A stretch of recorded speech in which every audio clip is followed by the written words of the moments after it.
Calm in crisis? Paralyzed by texts? It's not anxiety. This bizarre emotional disconnect is not a sign that you are cold, detached, or somehow built differently than the people around you who panic. It is actually a highly coordinated, brilliant protective system that your brain developed long ago to keep you safe when your environment felt completely chaotic. You have likely spent years wondering why your brain seems to run entirely backward, turning completely solid when the world melts down, and then melting down when the world is completely safe. When a crisis strikes, your brain does not actually bypass your fear response. It simply hits a giant temporary pause button on your emotional processing system to prioritize immediate, practical survival. In psychology, this state of hyper-focused, unemotional execution is driven by a mechanism known as emotional latency, where your nervous system purposefully delays processing the terror of a situation so your logical mind can solve the problem. Picture your mind as an incredibly busy hospital emergency room during a major citywide crisis. Instead of treating every minor scratch and emotional bruise immediately, your brain locks those feelings in a secure back room so you can focus entirely on stopping the metaphorical bleeding.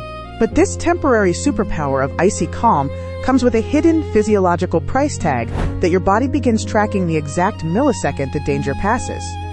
While you are calmly directing traffic, organizing the emergency response, or comforting a crying family member, your body is quietly flooding your system with massive doses of cortisol and adrenaline, keeping your heart rate steady through sheer force of survival instinct.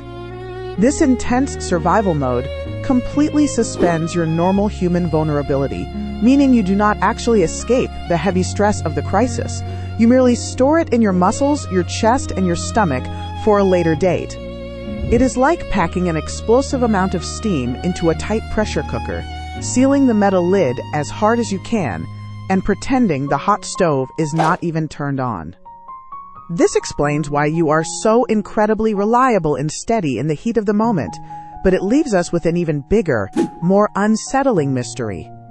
Where does all that bottled up pressure actually go when the emergency is finally over? Imagine you just spent an entire week managing a massive family crisis, calmly handling stressful hospital phone calls, organizing complex schedules, and being the absolute rock for everyone around you without shedding a single tear. Everyone praises your incredible strength and resilience, but 3 days after the crisis successfully ends, you find yourself sitting on your kitchen floor, sobbing uncontrollably because you dropped a single piece of buttered toast. This sudden, seemingly irrational collapse over a tiny minor inconvenience is not a nervous breakdown or a sign of weakness. It is your nervous system finally realizing that the threat has fully passed, and it is finally safe to open the heavy pressure valve. Yet, the most surprising part of this psychological cycle is not the sudden crying spell, but what happens to your brain when there are absolutely no crises left to solve. When you grow accustomed to operating in high-stress environments, your baseline for feeling safe shifts, making peace and quiet, feel incredibly uncomfortable or even dangerous to your subconscious mind. Your nervous system becomes so conditioned to the high-octane fuel of adrenaline that a calm, normal Tuesday feels like a trap, prompting your brain to invent tiny anxieties just to keep you on high alert.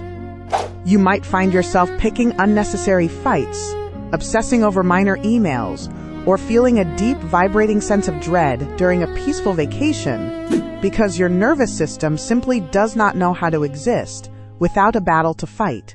This constant search for the next storm means your greatest strength, your ability to survive chaos, might actually be the very thing keeping you from enjoying a quiet life.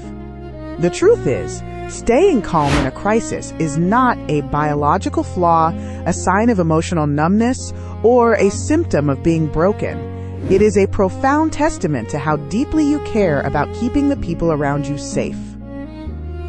Your brain learned somewhere in your past that your panic was a luxury you could not afford, so it built a beautiful, self-sacrificing shield to protect you and those you love. When you realize that your calmness is actually a form of delayed, protective love, you can finally stop judging yourself for falling apart when the storm finally clears. Once you accept that your post-crisis collapse is just your body's natural, healthy way of exhaling, you can finally stop looking for the next emergency and learn what it feels like to just breathe in the quiet. Have you ever noticed this exact pattern in your own life, where you are a perfect superhero during the actual storm, but find yourself completely falling apart over the smallest, silliest thing once the peace finally returns?